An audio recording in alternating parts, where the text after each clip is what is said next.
Yeah, I would be surprised. Oh, the rattlesnake. Let's go. WrestleMania last night.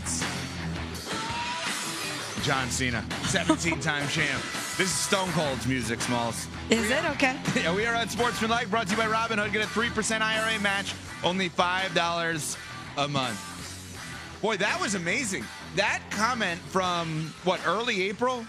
I guess it's still kind of early. No, it's, I guess, late April. From Smalls reacting to CeCe, he's back with us tomorrow, was really amazing. You'd be surprised if Oklahoma City got to the finals. Oh, well, they won by 51 yesterday. You'd be surprised if Jokic got to the finals. Well, they won in overtime, the Russell Westbrook roller coaster at the end of that game for the Denver Nuggets over the LA Clippers. You'd be surprised if Steph and Jimmy got to the finals. Well, they won last night by 10 points over the Rockets. Well, you picked the right three teams to give the hypotheticals on that one, Smalls. Well done by you. Yeah. The Lakers lose game one, 117-95. Okay. JJ Redick after the game said he was surprised by the physicality of Minnesota. And LeBron James said they need to control the controllables. We got to do a better job of controlling the controllables, and I don't think we did a good enough job after the first quarter. Once they blitzed us in that second quarter, 38-20. But, giving up 21 threes, giving up 20-plus fast break points, second chance points, those are some of the things that we can control. Obviously the three-point shooting, we know they have a lot of lasers. They have a lot of guys that can shoot from the perimeter. So we got to do a better job of closing the bodies and getting out on shooters. So, we'll get back in the film room tomorrow, look at the things that we did well, some of the things that we didn't do so well, and continue the game plan for game two. We have a couple of days to prepare for it. All right, Smalls, when they made the Luka trade, I think we all kind of said, all right, this year is the tune-up for next year. That 20-some-odd years into LeBron James's career, it's weird to say it doesn't actually matter if you win a title this year because this is the tune-up for the long term with Luka. Then they started playing the way that they were playing. Then they got all the way up to the 3 seed. Finish this sentence for me. If they are one and done in the playoffs, It's a disappointment. Is it a failure? Because there's such a thin line between disappointment and failure. That's a good question, Evan. I would say it's a disappointment, not a failure. I guess it would depend on the context around the way the Lakers would lose in the first round. Because if it's like what we saw in game one with the Wolves, when you have the coach, when you have JJ Redick saying, I'm not sure physically we were ready, that would be not only a disappointment, but considered a failure. Because you're talking about LeBron James, you're talking about Luka, a guy who took the Mavs to the finals last year. So you expect them to be physically ready. And as the leaders of that team, yes, it's going to fall on those two guys. So, yeah, I think that if we see them absolutely get bullied and we see the Wolves look like they did in game one, where they are dictating the flow of the game, they're forcing those turnovers, they're controlling the boards, and that is the consistent thread throughout the series, it will be more than a disappointment. It will be bordering on failure. It's such a hard thing because when you look at this season, what is this season going to be known for the Los Angeles Lakers? It's acquiring Luka. Like, that's the number one thing. Maybe even, this is ridiculous, but here we go. Maybe even over winning a championship. The acquisition of Luka may be more significant than even, like, performing so well with Luka, because the question, like, if I would have said to you before the season, Luka will win a title this year and be finals MVP, what would you have said to me? Okay, yeah. Yeah, I could definitely right. buy that. Like Absolutely. literally, your answer was perfect. Okay, yeah. What are you getting at here? Yeah. Okay, right, so he could have done it last year, and you're telling me he's going to do it this year? Great. Exactly, right? So you're like, all right, so you're telling me this guy who led his team to the finals last year in Dallas gets a few more wins? Yeah, all right. They pick up Clay, like they're one year deeper together in terms of their development with Lively and Gafford, they're bigs. Yeah, and okay, Right. Exactly perfect answer. Then if I told you before the season, by the way, Luka's going to get traded mid-year to the Lakers, what's your reaction? Excuse me, what? Exactly. Wait, what?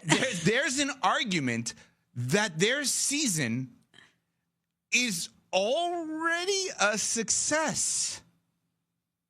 I can't believe I'm saying that, but there is an argument that just the acquisition of Luka is such a success that it doesn't matter what happens. You don't sound like you believe this. Yeah, Okay, I don't think you do either. And go ahead. Can I push back for 1 second? Yeah. I think if you're looking at the Lakers and you're thinking about them long term, this season is a success. Bingo. If you're looking at the Lakers and we're focusing on just this season, when LeBron James is 40 years old and they get bounced in the first round, I think it's a failure. Failure at worst, disappointment at best. Because I'm with you, when they first made the Luka trade, I thought no matter what else happens this season, it's a win. It's a win for them. We are going to put more expectations on them next season based on the runway that Luka gives this organization. And we didn't really expect them to be a true title contender heading into the season. But Evan, the more I think about it, we are spoiled by LeBron James and his longevity. The fact that he is so dedicated to the game and to the maintenance of his body, and he's been able to still play at such a high level up until his age 40 season. We are so conditioned to it. It's muscle memory for us at this point.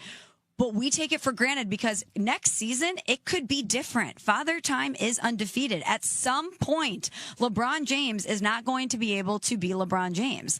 And when I put it through that lens, if the Lakers get bounced in the first round, I would consider it to be a failure. If you're looking at the Lakers holistically, organizationally, it's a win. If you're looking at the Lakers as far as their window to win with LeBron, disappointment/failure.